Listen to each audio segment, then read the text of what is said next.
I think after that very flattering introduction, I shall be mercifully brief. Dean Joss, Professor McDonald, Selection Committee of the Stanford Graduate School of Business Alumni Association, you have my sincere gratitude for selecting me for the honor of receiving the association's 2009 Arbuckle Award, which recognizes excellence in the field of management leadership. In reviewing the list of the other 38 Arbuckle Award winners, I am doubly honored to be included in such a distinguished list of business leaders. Before I get started, I'd like to recognize some of the people that are here with me, especially I'd like to recognize my children. Kathleen, my daughter, a PhD from Stanford, her husband Bob, and my granddaughter Elaine. My sons Rob.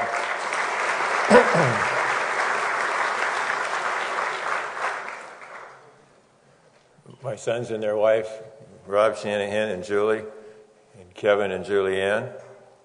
Also with me, of course, is my wife Mary here at the table.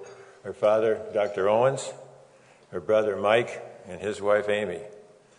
Additionally joining me tonight is my brother Tom, a Stanford graduate, his wife Robin, and their daughter Kelly, who's a Stanford junior.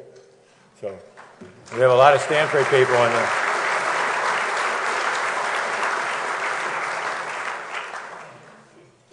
And as Jack mentioned, there are a number of my friends and business associates here tonight who have really made the career and made me look a hell of a lot better than I really am.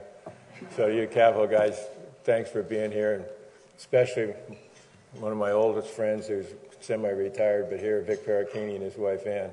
Really appreciate Vic taking the time to come. So thanks, Vic. As you may know, the class of 1965 was among the first to truly benefit from the faculty recruiting efforts, the revised curriculum, the intensive staff support, and the student recruiting efforts organized and led by the then Dean, Ernie Arbuckle himself. And I needed all the help he devised. As a Stanford freshman in 1956 with a Navy scholarship and an appointment as an officer in the regular Navy upon graduation, the one thing that mattered was that I graduate. After discovering my freshman year that I could probably do that with modest effort, I proceeded to invest the near minimum and missed a tremendous opportunity. Early in my Navy career, I discovered that many of my fellow junior officers had distinguished themselves by what they had learned and the effort that they expended than by the name or the status of the college they came from. It didn't take me long to see my mistake. In late 1962, several years later, because of Vietnam, and I was an operations officer and a crypto officer, I decoded a message from the Bureau of Naval Personnel suggesting that the naval officers like myself who should have had the option to go to the reserves after 3 years would be denied that option unless they went to a graduate school and were admitted and went, or a defense contractor. So you guessed it, I applied to 10 business schools and 10 defense contractors. And I was doubly lucky to get Stanford to admit me. I worked for 3 months for Aerojet General, so I was really covering my bases, as you could guess, and decided that Stanford would be a better opportunity. Thanks to an energetic and very involved faculty, the new curriculum, the educational focus was on business enterprises. The faculty's objectives were for us, the students, to achieve an in-depth understanding, not only of the parts of a business, such as marketing or manufacturing or accounting, but also the integration of people and how the people interact with each other and with the company to achieve its objectives. In today's world, it sounds kind of funny to say that people matter in a company. In many cases, they are the asset.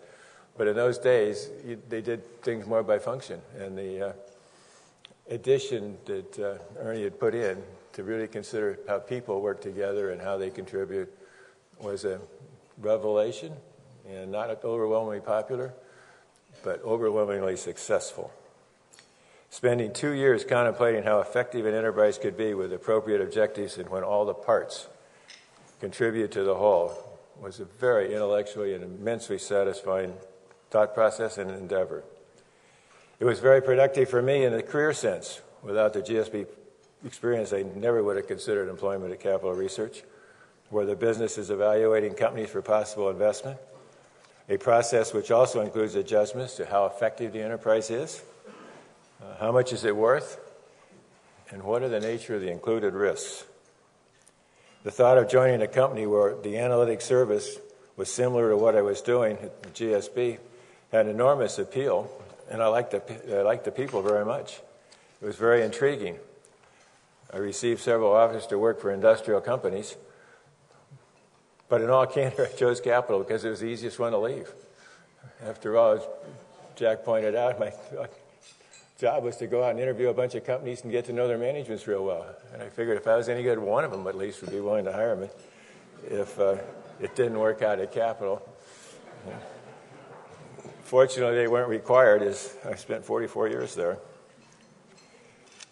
Two other business insights and cautions that GSB gave me have been really helpful. The first relates to studies with quantitative methods that Dean Arbuckle and the faculty were introducing then.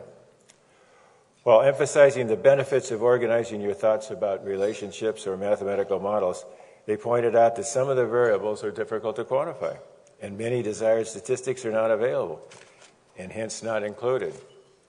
Many events are binary. They happen or they don't. Sometimes they're statistically predictable, and sometimes there's no known precedents. As one professor said, use quantitative methods to develop insights, not to substitute for them. And that's held me in good stead for a long time. We'd all be better off if Wall Street remembered the data and the risks they hadn't quantified instead of focusing on the model and the data they did do. Recently, the financial engineers knew and quantified default risks associated with rising housing prices and mortgages and so forth. And each participant protected themselves through what was created as derivatives called credit default swaps. The system, however, couldn't protect itself, and eventually the magnitude of the overnight collateral required to fund the expected risk caused the system to crash. And the effects of that failure are still unfolding, and we've had many discussions in the last few days as to how that's going to work out. As one insurance company told us, we know our models are not complete and there are other factors, but we haven't been hurt yet, as it turned out. A second insight I remember from the GSB also related to business and numbers. Our second year, we used to have business policy in the second year. It was sort of what we used to call the capstone class. We were all assigned to write a paper to maximize a company's revenue. In our class, raised their hand, and when they got the assignment, and said, wouldn't it be better to expand the assignment to say to define a business strategy which would optimize the return on equity? Because one was, after all, if you just look at the math, you just reduce the denominator, pay a big dividend, and not obviously anybody benefits but those who get the dividend, but it's the way to make the number go high. We thought there was a better way to do it. They didn't like our suggestions very much, so the paper stayed the same. But we all learned a lot, and I don't think they had the same assignment the next year. Again, over the past 5 years, many business managers, especially in the financial business, but also others, would have benefited immensely, maybe even saved their companies, if they had paid attention to all the details and not just trusted the models and the aggregations and the superficial, in a sense, models. Risk is, after all, a four-letter word. In conclusion, I want to thank again all those concerned for this award, but also to recognize the faculty and the staff of the Stanford Graduate School of Business for their significant contribution to the business management progress in general and to my career in Pacific. Thank you all.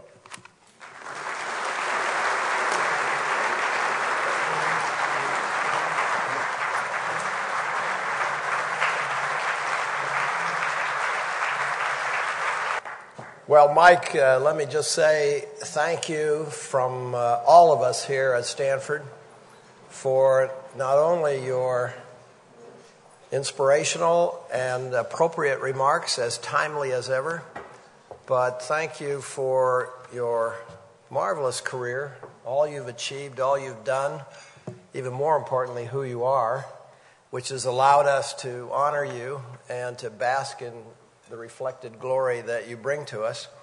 There really is an award, an Arbuckle Award, and I want to present it to you with our deep appreciation. Ladies and gentlemen, our 2009 Arbuckle Award recipient, Mike Shanahan. Thank you. Thank you. You clean up my mess. Okay. Thank you.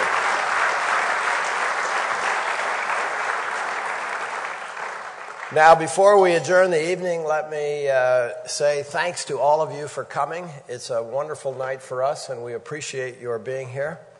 I look forward to seeing you again next year.